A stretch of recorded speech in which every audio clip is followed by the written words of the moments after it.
Fiel, o Corinthians acabou de sair de um transfer ban que travou o clube por meses inteiros. Meses sem poder contratar, sem poder registrar jogadores, sem poder se reforçar. A torcida sofreu, a diretoria suou frio e o time pagou o preço dentro de campo. Todo mundo lembra o quanto foi difícil. E adivinha, essa bomba pode explodir de novo. Tem uma dívida no radar que preocupa muito a diretoria, que tira o sono dos dirigentes e que pode travar tudo o que o Timão está construindo em 2026. O nome dessa bomba tem duas palavras: Rodrigo Garro. Fica comigo até o final desse vídeo porque essa situação é séria, é complexa e a maioria da torcida ainda não entende a dimensão real do problema. Bora lá! Para quem não lembra, Rodrigo Garro chegou ao Corinthians em janeiro de 2024, contratado junto ao Talleres, clube da cidade de Córdoba, na Argentina. O meia chegou com a missão de ser o cara da criação, o camisa 8 que o time precisava, e num primeiro momento correspondeu às expectativas. A torcida se animou, Dorival Júnior apostou nele e o jogador foi ganhando espaço. Só que, nos bastidores, desde o começo, a coisa não estava bem. As parcelas que o Corinthians devia pagar ao Talleres pela contratação começaram a atrasar ainda em 2024. O Talleres esperou um tempo, tentou resolver na conversa, mas a gestão anterior não dava as caras, não atendia, não pagava. E aí, o clube argentino foi para vias oficiais. Em junho de 2024, o Talleres acionou a FIFA cobrando os valores em aberto. E em fevereiro de 2025, a FIFA deu a sentença. Condenou o Corinthians a pagar 3,6 milhões de dólares, mais 722 mil dólares de indenização, com juros de 18% ao ano, contados desde janeiro de 2024. O Corinthians recorreu ao CAS, que é a Corte Arbitral do Esporte, e esse recurso ainda está pendente de julgamento. A faca continua no pescoço. E aqui, Fiel, mora uma das partes mais complicadas dessa história, porque dependendo de quem você pergunta, o valor da dívida é completamente diferente. Na visão do Corinthians, o débito gira em torno de 23.350.000 reais. Já na visão do Talleres, levando em conta os juros que correm desde a época da contratação, a dívida já chegou a 7 milhões de dólares, o que na cotação atual representa cerca de 37.600.000 reais. Você está ouvindo direito, tem uma diferença de mais de 14 milhões de reais entre o que o Corinthians acha que deve e o que o Talleres quer receber. 14 milhões! E enquanto os dois lados não chegam num acordo, os dias passam, os juros correm e o buraco vai ficando cada vez maior. É uma sangria que não para. E é aí que entra uma novidade importante. A nova diretoria, diferente do que acontecia antes, resolveu encarar o problema de frente. O presidente Osmar Stabile pegou um avião, foi pessoalmente até Córdoba acompanhado do gerente financeiro André Lavieri e se sentou à mesa com Andrés Fassi, o presidente do Talleres. Na reunião, Stabile foi direto ao ponto e fez uma proposta de 28 milhões de reais à vista, com desconto. Uma oferta concreta, dinheiro na mão para fechar o assunto de uma vez. O Talleres recusou. O clube argentino disse que não abre mão do valor integral, com todos os juros e encargos que estão previstos na condenação da FIFA. Então, a proposta foi recusada, mas o clima da reunião foi diferente do que a gente viu no passado.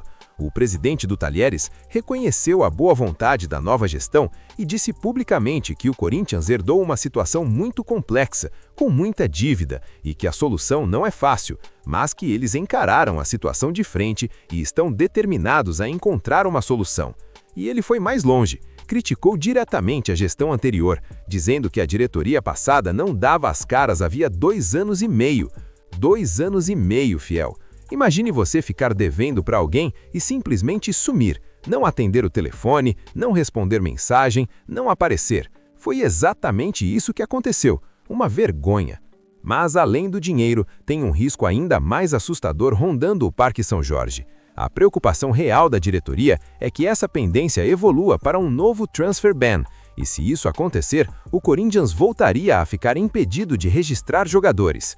Pensa comigo, o Timão acabou de sair do bloqueio anterior.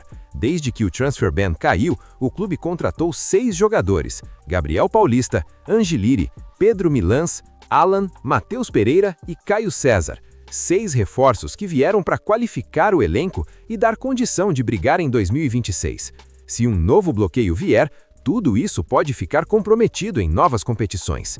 E não é só teoria, já tem um caso concreto de contratação que foi inviabilizada por causa dessa pendência. O volante Alisson, do São Paulo, era um alvo do Corinthians, mas a situação com o Talheres travou a negociação antes mesmo de ela avançar de verdade. O clube não pode assumir novos compromissos financeiros enquanto estiver com esse processo em aberto. Enquanto toda essa novela acontece nos bastidores, Rodrigo Garro segue jogando normalmente. Ele não tem culpa nenhuma pelo imbróglio financeiro, isso precisa ficar claro. O problema é da gestão, não do atleta. Mas o ambiente pesado, a incerteza sobre o futuro, os ruídos nos bastidores, tudo isso cria um clima que afeta o grupo. Dorival Júnior já pediu paciência com o meia, reconhecendo que ele ainda não voltou ao seu melhor nível nesse começo de temporada. E a expectativa é que uma vez que essa situação se resolva, Garro possa jogar mais tranquilo, mais solto e voltar a ser o jogador que a torcida espera ver. E para fechar, fiel, tem mais um detalhe importante que você precisa saber. O caso Garro não é o único problema financeiro na mesa da diretoria. Memphis Depay também tem mais de 30 milhões de reais a receber do clube, e a renovação do contrato do Camisa 94 depende diretamente da resolução dessas pendências. A diretoria foi clara, a ordem é resolver o Talheres primeiro e só depois sentar para conversar com Memphis sobre renovação. O executivo Marcelo Paz confirmou essa linha, dizendo que a prioridade é o acerto com o Talheres e que o Memphis sabe disso e está aguardando, mas ninguém fica esperando para sempre e o contrato do Camisa 94 não é eterno. Então é isso, fiel. Vou resumir tudo para você. O Corinthians deve entre 23 e 37 milhões de reais para o Talheres, dependendo de quem você pergunta. O presidente foi pessoalmente à Argentina tentar resolver. Fez uma proposta de 28 milhões à vista, com desconto, uma oferta concreta, dinheiro na mão para fechar o assunto de uma vez. O Talheres recusou. O clube argentino disse que não abre mão do valor integral, com todos os juros e encargos que estão previstos na condenação da FIFA. Então, a proposta foi recusada, mas o clima da reunião foi diferente do que a gente viu no passado. O presidente do Talheres reconheceu a boa vontade da nova gestão e disse publicamente que o Corinthians herdou uma situação muito complexa, com muita dívida, e que a solução não é fácil, mas que eles encararam a situação de frente e estão determinados a encontrar uma solução. E ele foi mais longe, criticou diretamente a gestão anterior, dizendo que a diretoria passada não dava as caras havia 2 anos e meio. 2 anos e meio, fiel. Imagine você ficar devendo para alguém e simplesmente sumir, não atender o telefone, não responder mensagem, não aparecer. Foi exatamente isso que aconteceu. Uma vergonha. O risco de novo transfer ban é real. Já travou pelo menos uma contratação e ainda tem Memphis esperando na fila. A nova diretoria mostrou boa vontade, mostrou disposição para resolver, e isso é diferente do que a gente via antes. Mas boa vontade não paga dívida. O relógio está correndo, os juros estão crescendo e o Corinthians precisa de uma solução concreta antes que essa bomba exploda de vez. Me conta aqui nos comentários, você acredita que a diretoria consegue resolver essa situação antes que vire um transfer ban de novo? Confia na gestão do Stabile ou ainda tem dúvida? Quero saber a sua opinião. Se esse vídeo te ajudou a entender melhor essa situação, deixa o like, compartilha com aquele amigo fiel que não sabe o que está acontecendo e se inscreve no canal para não perder nenhuma novidade do nosso timão. Vamos, meu timão!